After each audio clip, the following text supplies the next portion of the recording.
I never planned to drive my boss's wife home that night.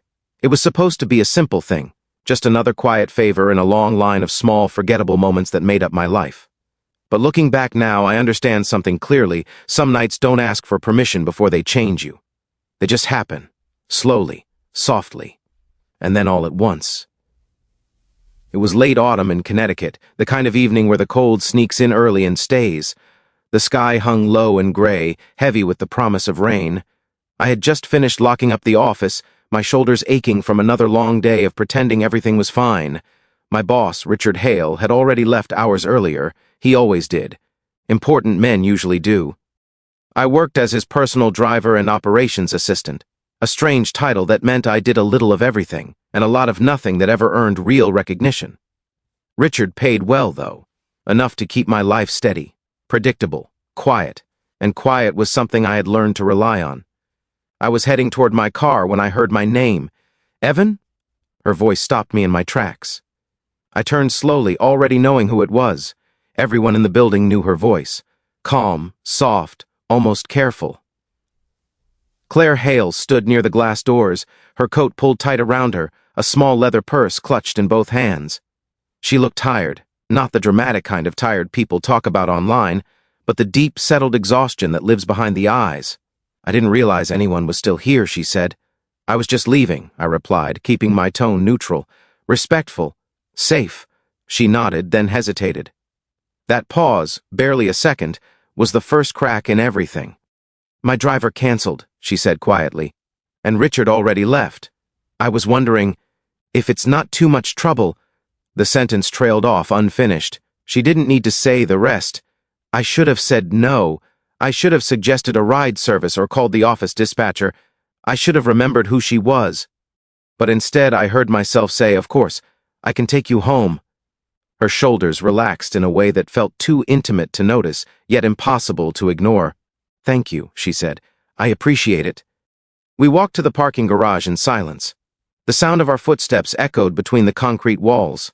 I could smell her perfume, something subtle, clean, like warm linen and faint lavender. It reminded me of a life I had never lived. Inside the car, the quiet grew heavier. I adjusted the mirror, started the engine, and pulled out into the night. Rain began to fall, slow and steady, streaking across the windshield like thin, silver lines. "You don't have to take the long way," she said gently. "I won't," I replied. But I already was, not in distance, just in thought. I had worked for Richard Hale for almost 3 years. In that time, I had learned a lot about power, and even more about loneliness. Richard was respected, feared sometimes. He filled rooms with confidence. But Claire, she filled silences. I stole a glance at her in the passenger seat. She was looking out the window, her reflection faintly visible in the glass. There was a sadness there she probably thought no. One noticed. "You've been with Richard a long time," I said, immediately regretting it. She smiled, but it didn't reach her eyes. "Long enough," she replied. Another silence. Not uncomfortable, but loaded. The city lights blurred as we crossed the bridge toward the suburbs. Houses grew larger, streets grew quieter. My chest felt tight, though nothing had happened. Yet. "I'm sorry if this is inappropriate," she said suddenly, her voice low, "but do you ever feel like your life is happening just outside of you? Like you're watching it instead of living it?" The question hit harder than I expected. "Yes," I said, "all the time." She turned to look at me then. Really look at me. For a moment I forgot who was driving and who was supposed to stay invisible. "That's comforting," she said. We pulled into her neighborhood. Tree-lined streets, tall iron gates, carefully kept lawns that looked untouched by real life. Her house stood at the end of a curved driveway, lights glowing warmly. Inside. I parked, put the car in neutral, waited. "Thank you again," she said, unbuckling her seatbelt. But she didn't open the door. Instead, she stayed still. "I hope you don't think badly of me," she added. "For what?" I asked. She swallowed. "For needing help." The rain grew louder, drumming against the roof. "I don't think that at all," I said. "Everyone needs help sometimes." She nodded slowly, as if committing the words to memory. Her hand rested on the door handle, then it stopped. "Evan," she said softly. "Yes?" She leaned closer, not touching, just enough that I could feel her presence. Her voice dropped to a whisper, fragile and raw. "Tonight, can you just sit with me for a minute?" That was it. The moment everything tilted. I should have stepped back. I should have reminded her who I was. I should have opened my door and ended the night. Instead, I stayed. We sat there, two people suspended between right and wrong, the world quiet except for the rain and our breathing. I could feel something opening. Slowly, dangerously. "I don't know why I said that," she murmured. "I just didn't want to go inside alone." My chest tightened. "You don't have to explain," I said. She closed her eyes for a brief second, then opened them again. "Good night, Evan," she whispered. And then she opened the door and stepped out into the rain. I watched her walk to the house, watched the door close behind her, watched the lights flicker as she disappeared inside a life I was never meant to touch. I drove away with my hands shaking on the steering wheel. That night I didn't sleep, because her whisper hadn't just asked for a moment. It had awakened something I had spent years burying, and I knew, deep down with a certainty that scared me, that this was only the beginning. I told myself it was nothing. That was the lie I repeated the next morning while shaving, while driving to work, while answering emails in Richard Hale's sharp, confident voice. Nothing. G had happened. No rules were broken, no lines crossed. We had simply sat in a car while rain fell. That was all. But lies don't hold up well against memory. Claire's whisper stayed with me. Not the words themselves, but the way she said them, like she was reaching for air after being underwater too long. I carried that sound with me through the day, like a low note humming beneath everything else. When I arrived at the office, Richard was already there, laughing on a call, his voice booming through the glass walls. He slapped my shoulder as he passed. "Morning, Evan. Big meeting today. Need you sharp." "Always," I said. That was another lie, smaller but heavier. I didn't see Claire that day. Or the next. I convinced myself that was good, healthy. Whatever fragile thing had existed that night would fade if I didn't feed it. That's how discipline worked. That's how survival worked. Then, 3 days later, she emailed me, no subject line, just one sentence. "Thank you again for tea. Ride. I hope you're well." I stared at the screen longer than necessary. The message was polite, distant, safe, and yet my heart reacted like it was anything but. I typed a reply, deleted it, typed another, deleted that too.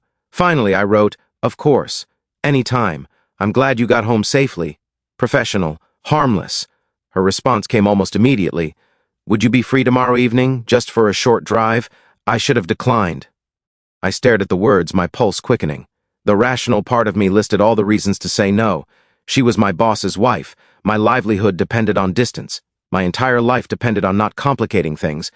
But another part of me, quieter, more honest, remembered the loneliness in her eyes. "Yes," I typed, "I can." That evening I waited outside her house, the engine idling softly. The sky was clear this time, stars scattered thinly above the trees. She came out wearing a dark coat, her hair pulled back loosely. She looked more composed than she had that night, but there was still something restless in her movements. "Thank you for coming," she said as she got in. "Of course." She gave me directions, not home, but toward the coast. We drove with the windows cracked, cold air mixing with the warmth inside the car. "I don't usually do things like this," she said after a while. "Like what?" "Ask for space," she replied. "Ask for company." I nodded, keeping my eyes on the road. "My life looks full from the outside," she continued, "but it feels very quiet inside. Richard is always busy, always somewhere else, and when he's home," she paused, "he's still somewhere else." I didn't know what to say, so I listened. "That night," she said softly, "I felt seen, and that scared me." Her honesty pressed against my chest. "I didn't mean to make things difficult," I said. "You didn't," she replied quickly. "You made them clearer." We parked near the shoreline. The water stretched dark and endless, waves moving slowly, pady. We didn't get out of the car. We didn't need to. "I don't want to do anything wrong," she said, turning toward me. "I just don't want to feel invisible anymore." Neither did I. That was the moment I realized how dangerous this was. Not because of desire, but because of recognition. We weren't chasing something forbidden. We were reaching for something familiar. After that, the drives became routine. Once a week, then twice. Always quiet. Always careful. We talked about books. Childhood memories, the strange pressure of expectations. We never touched. We never named what was forming between us. But everyone could feel it, especially me. Richard grew sharper. More demanding, he snapped over small mistakes. I wondered if he sensed something, or if his own life was simply unraveling in ways he refused to face. One afternoon, after a long meeting, he leaned back in his chair and sighed. "Marriage is work," he said suddenly. "People don't talk about that enough." I froze. Cly. Seems distant, he continued. "You ever notice that?" "I don't really see her much," I said carefully. He nodded, staring at the ceiling. "Yeah, neither do I." Guilt settled deep in my stomach. That night I almost canceled. My fingers hovered over my phone, ready to type an excuse. But then Claire texted, I could really use the drive tonight, so I went. We drove farther than usual, winding through back roads, music playing low. At some point she laughed, an unguarded sound that startled us both. It felt like sunlight breaking through cloud cover. "I haven't laughed like that in a long time," she said. "Me neither." We pulled over near a quiet overlook. The city lights glowed in the distance, small and steady. "I know this can't last," she said suddenly. My throat tightened. "I know, but I'm grateful for it," she added. "For you." She reached out then, not for my hand, but for my sleeve, just brushing it lightly. The contact sent a shock through me, electric and tear. Claire," I started. "I know," she said. "I won't cross that line." Neither would I. But lines blur when you stand too close to them. We sat there until the cold seeped in. When I drove her home, she lingered again at the door. "Good night, Evan," she said. "Good night." This time, as she walked away, she looked back once. That look followed me home. I barely slept.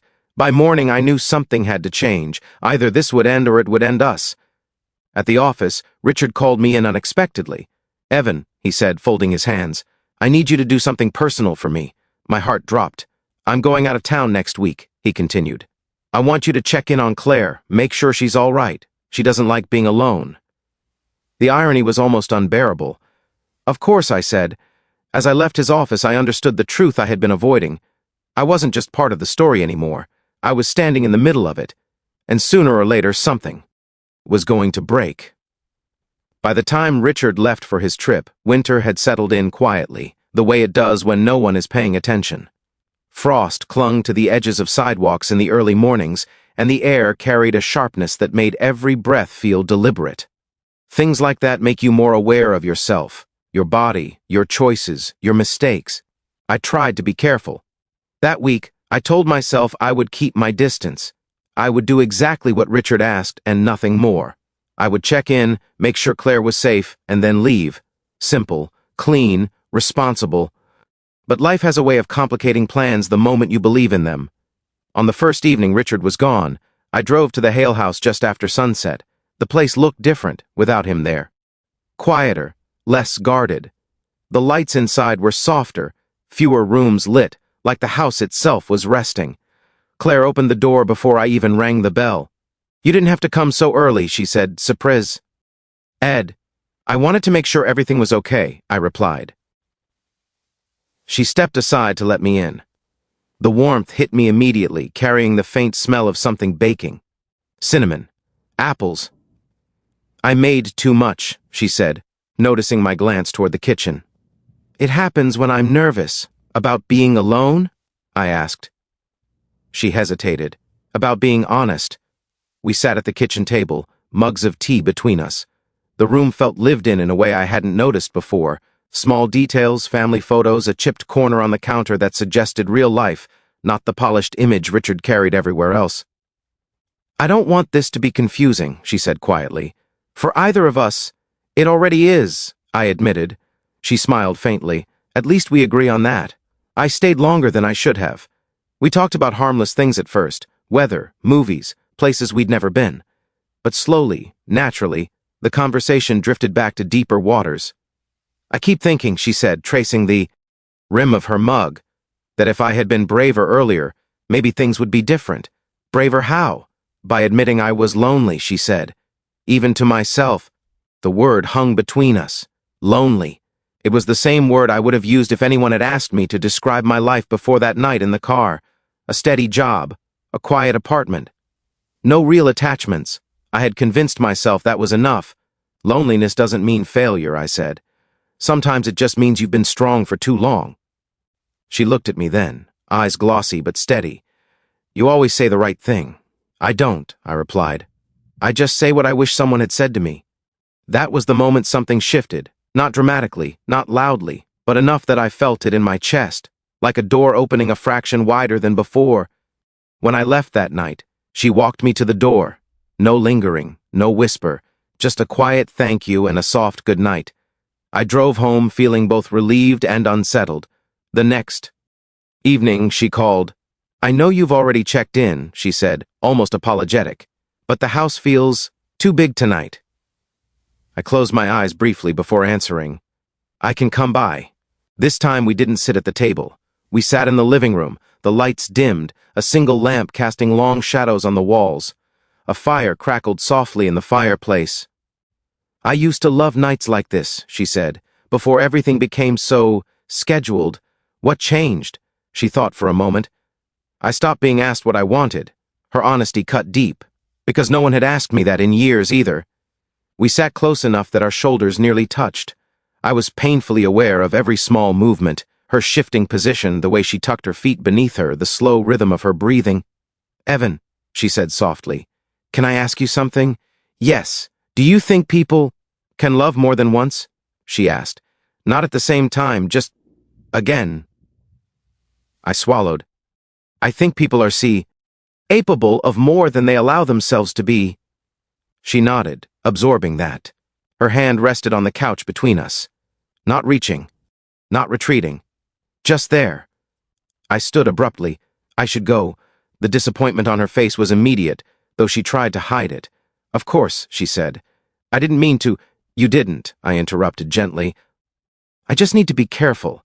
So do I, she agreed. That night, I dreamed of open roads and missed exits, of driving and never quite arriving. Over the next few days, the pattern repeated itself, short visits, long conversations, an understanding that grew heavier each time we said goodbye without touching. The tension wasn't just physical, it was emotional, moral, human. Then, on the fourth night, everything nearly collapsed. A storm rolled in unexpectedly, thick snow falling fast and unforgiving. Roads closed. Power flickered across the neighborhood. Claire called, her voice strained. The lights just went out, she said, and I could get the fireplace started. I'll be there, I said without hesitation. By the time I arrived, the world outside was silent and white. Inside, the house was cold, lit only by candles. Claire stood wrapped in a blanket, relief flooding her face when she saw me. Thank you, she said, her voice unsteady. I hated the thought of being here alone tonight. We worked together to get the fire going, our movements awkward but cooperative. When the flames finally caught, warmth slowly returned to the room. You didn't have to come in this weather, she said. I wanted to, that was the truth. And it scared me. We sat close to the fire, the storm howling outside. The world felt reduced to that room that moment. I'm afraid, she admitted quietly. Of what? Of wanting something I can't have, she said. My heart pounded. Claire, she turned to me, tears welling. I don't want to hurt anyone, she said, but I don't know how to keep pretending I don't feel this. I reached before I could stop myself, resting my hand over hers. She didn't pull away. Her fingers curled slightly, instinctive. That touch, small, simple, felt louder than any kiss. We have to stop, I said hoarsely. I know, she whispered, but neither of us moved. For a long moment we just breathed together, the firelight flickering across her face. I had never wanted something so badly and feared it so completely at the same time. Finally, she pulled her hand back. You should go, she said. Before we do something we can't undo. I nodded, standing slowly. My legs felt unsteady. At the door, she stopped me. Evan, she said, no matter what happens next, thank you for seeing me. I met her eyes. You deserve to be seen, I replied. I drove home through the storm, my mind racing. I knew then that this fragile balance couldn't last. Something would force a decision soon, and it did. The next morning, my phone buzzed with a message from Richard. Coming home early. We need to tea. Auk. I stared at the screen, dread settling deep in my chest, because suddenly every choice I had avoided was about to demand an answer, and there would be no safe way out. Richard came home on a Thursday afternoon. I knew the exact moment his car pulled into the driveway, not because I saw it, but because my phone vibrated with a short message I didn't need to read twice. I'm home.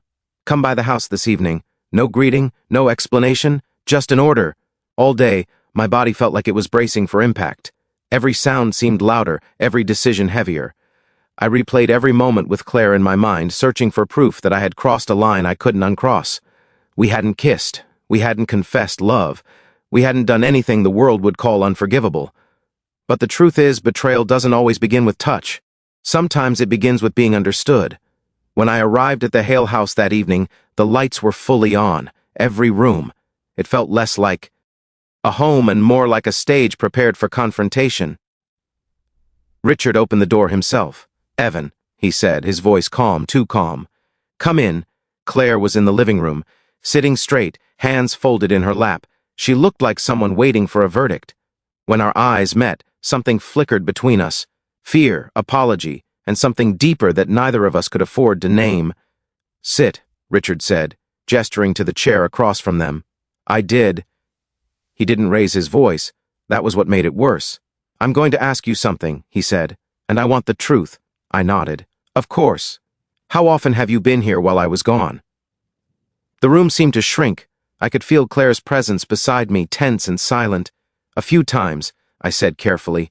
"You asked me to check in on her." Richard smiled thinly. "Yes, I did." He leaned forward. "And did you enjoy it?" The question landed like a slap. "I wanted to make sure she was safe," I replied. "That's all." Claire spoke then, her voice steady but quiet. "Richard, this isn't fair." He turned to her slowly. "What's not fair is coming home and realizing my wife feels closer to my employee than to me."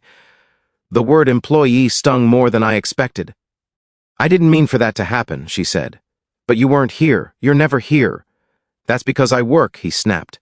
"For us. For you," she corrected. "For your image. Your control." Silence crashed down. I stood up. "I think I should leave."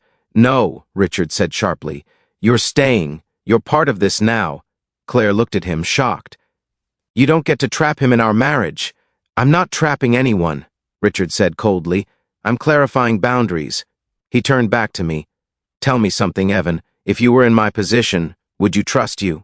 I opened my mouth and stopped, because honesty demanded an answer I couldn't safely give.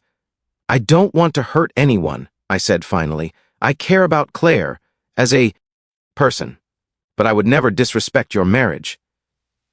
Richard studied me for a long moment. Then he laughed. "Respect," he said. "That's a convenient word." He stood and walked to the window, staring out into the dark yard. "I built everything we have," he said, "and somehow I still failed to keep my own house intact." Claire's voice trembled. "This isn't about him, it's about us." Richard turned. "Then why does he look at you like that?" I froze. I hadn't realized I was doing it. "I think Evan should go," Claire said firmly. "This conversation isn't helping anyone."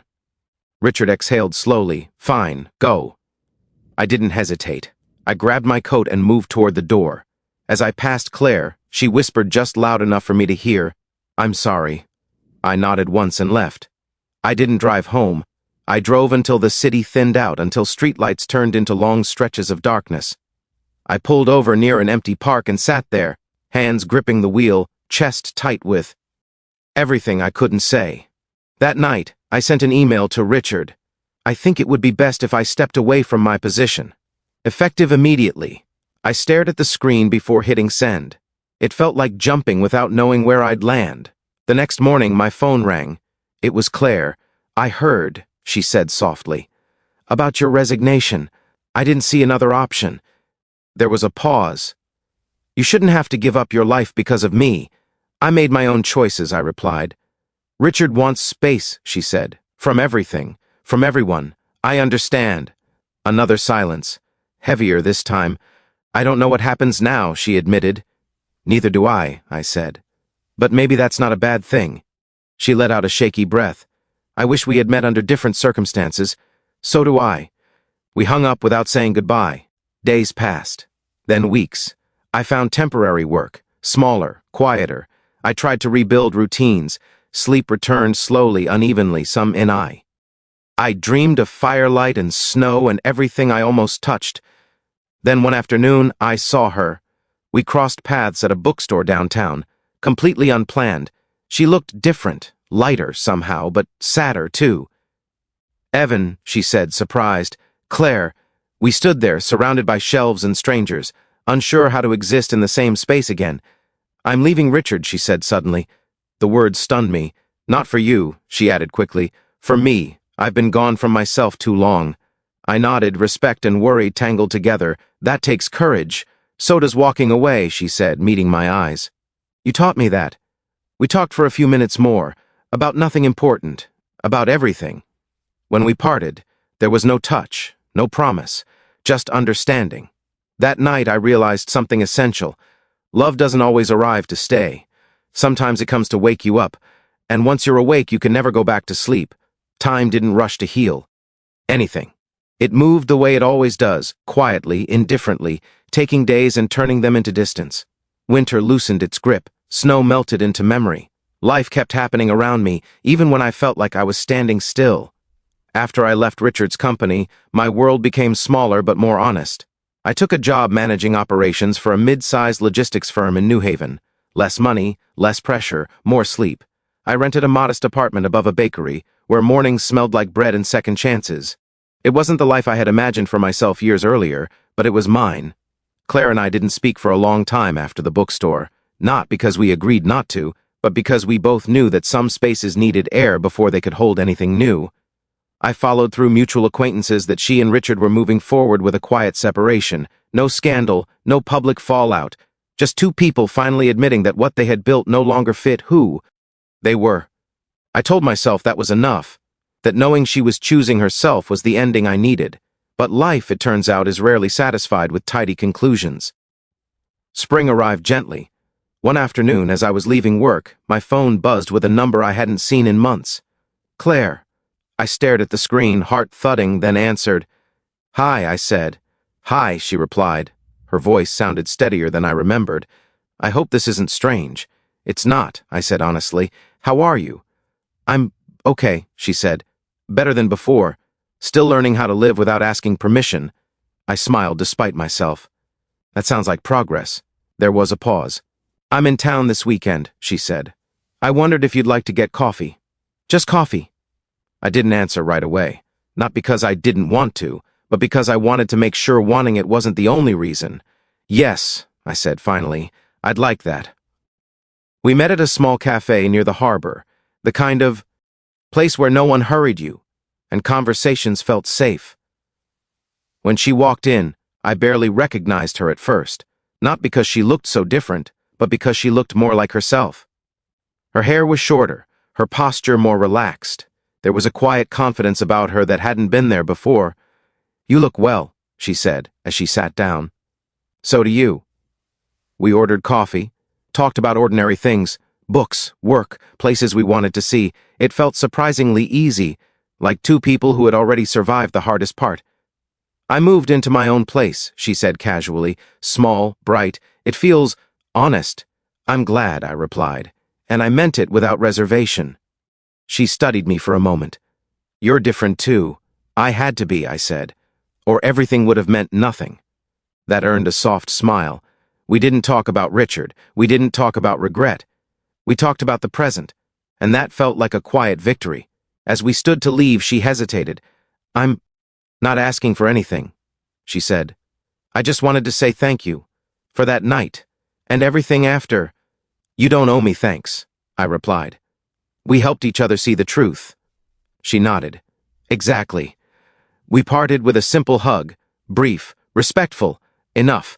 Weeks passed, then months. We began seeing each other more often, always intentionally. Walks along the water, dinners that ended before midnight, conversations that didn't need to rush anywhere. There was no secrecy now, no imbalance, just two people choosing, slowly and deliberately. One evening, sitting on a bench overlooking the river, she turned to me. I was afraid, she said, that what we felt only existed because it was forbidden. I wondered that too, I admitted. And now? She asked. Now I think it existed because it was honest, I said. The timing was wrong. The feeling wasn't. She reached for my hand. This time I didn't pull away. A year after the night I drove her home, we stood in that same spot, by the coast, where we had once sat in silence, afraid of what we wanted. The ocean looked the same, endless, patient. I used to think my life was over, she said softly, that I had missed my chance to choose myself.